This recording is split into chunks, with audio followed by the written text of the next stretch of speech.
Muito obrigada. Eu sou de facto historiadora, mas há percursos de investigação que nos cruzam com diversas dimensões da nossa realidade, dos nossos territórios, das nossas comunidades. E sobretudo há uma consciência de como tudo isto está interconectado e como no fundo há também sempre uma dimensão histórica que é necessária ter para essa compreensão. Este congresso é sobre serviços de ecossistema culturais e sobre património biocultural. Enfim, estamos em anos de celebração do Millennium Ecosystem, estamos numa conjuntura que também internacional é muito importante e sobretudo há aqui uma consciência também muito clara, não é? Da valorização do património natural e da valorização do património cultural. E, enfim, temos muitas instituições, sobretudo a Unesco, que nos têm inspirado nesse sentido. Cada vez notamos também mais esta indispensabilidade de compreender que há uma interconexão não só entre as pessoas e a natureza, como é evidente, entre todos os seres vivos, como obviamente isso se reflete naquilo que é no nosso percurso científico, na ciência que se faz e também nas agendas, digamos assim, de investigação e nas agendas políticas. E, portanto,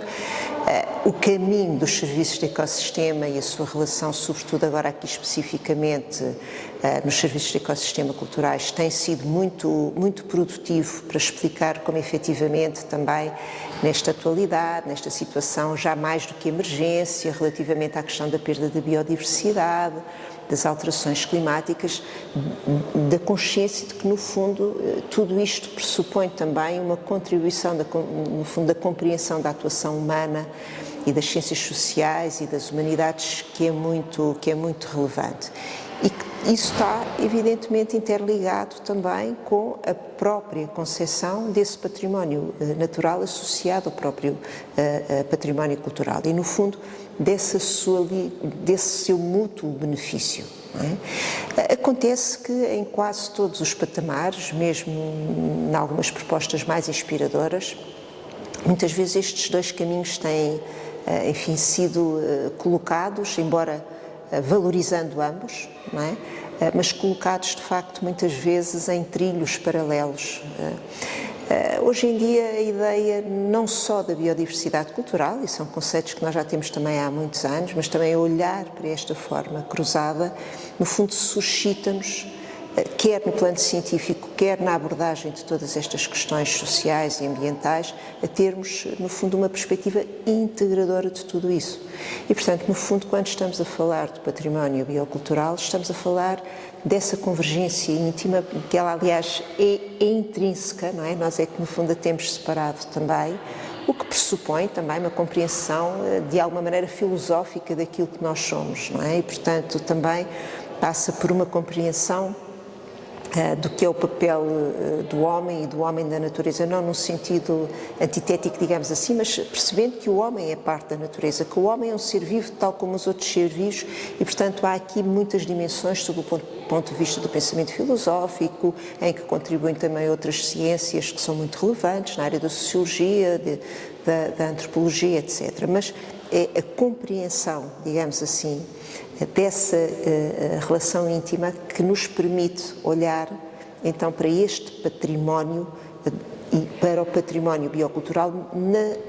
nessa convergência, não é? Mas tendo a preocupação da sua contribuição também na área da conservação, na área da resiliência, é esse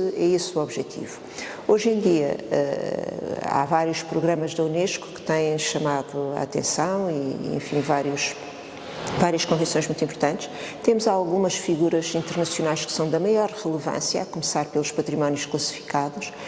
designadamente as reservas da biosfera e os geoparques, e não só, que chamam a atenção para a indispensabilidade de conectarmos estas duas ligações, porque elas são realmente interdependentes. E mais do que isso, sabemos também que isto pressupõe a colaboração e o trabalho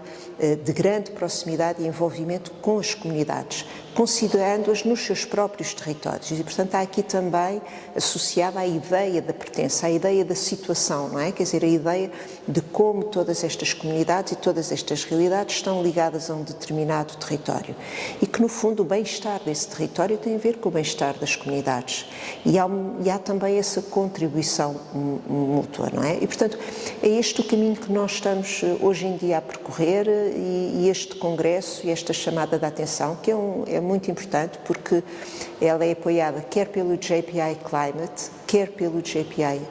Culture, que se encontram precisamente nesta observação e ainda por cima estamos a falar de um congresso e de uma iniciativa com a própria patronagem da Unesco, o que também não é muito comum.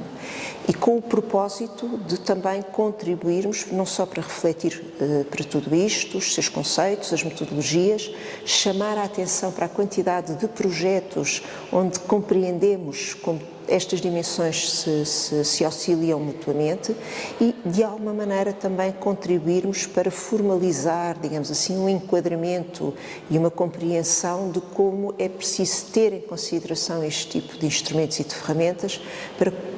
de alguma maneira, desenharmos programas, esquemas de financiamento e de avaliação que consigam captar não só esta realidade, porque ela é global, mas também sob o ponto de vista científico e disciplinar, capaz de captar esta multidisciplinaridade como algo que já é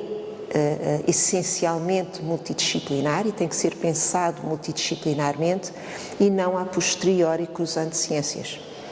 Eu estou absolutamente convencida disso e convicta disso. É evidente que todos temos um trabalho para cumprir.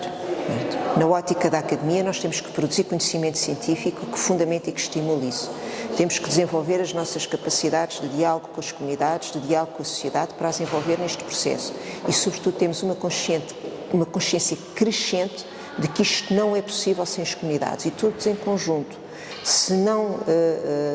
compreendermos consequentemente esta indispensabilidade de reconexão do homem com a natureza, dificilmente também conseguimos ir ao encontro daquilo que é hoje em dia a emergência ou a urgência, quer dizer, hoje já ultrapassámos todos esses patamares, no fundo da nossa sobrevivência com bem-estar e quer dizer, não é o planeta que está em causa, é o nosso bem-estar, é a justiça social, é no fundo tudo isso que está em causa e, portanto, ou compreendemos e procuramos efetivamente construir em conjunto enquadramentos que tenham esse impacto nas políticas públicas e que têm que ser feita com todos os atores e por isso nós também não podemos fazer sozinhos isto na ótica da academia, pelo contrário, isto tem que contar e por exemplo, no white paper e na documentação que nós vamos tentar produzir precisamente com o propósito de influenciar as políticas públicas, obviamente que nós temos que saber, desde logo e em primeira mão, ouvir as próprias comunidades, da mesma maneira que temos que ouvir a natureza e da mesma maneira que temos que trabalhar em conjunto em soluções que sejam também realistas e, portanto, nós já não estamos a falar de uma utopia distante, não é? Quer dizer, nós estamos a falar de algo que sabemos que é uma realidade, que já existem inúmeros projetos e realizações bem-sucedidas, temos modelos muito inspiradores, ainda há pouco lhe falei das reservas da biosfera, mas temos muitos outros que indicam o caminho, compete-nos a nós também agora lutar para que em conjunto eles possam ser valorizados. Com a noção muito clara de que, enfim, outras propostas poderão existir, mas se não formos por aí será muito complicado e que as políticas públicas evidentemente têm que também incorporar isso. É esse o nosso propósito, sendo que todos temos que de alguma maneira contribuir.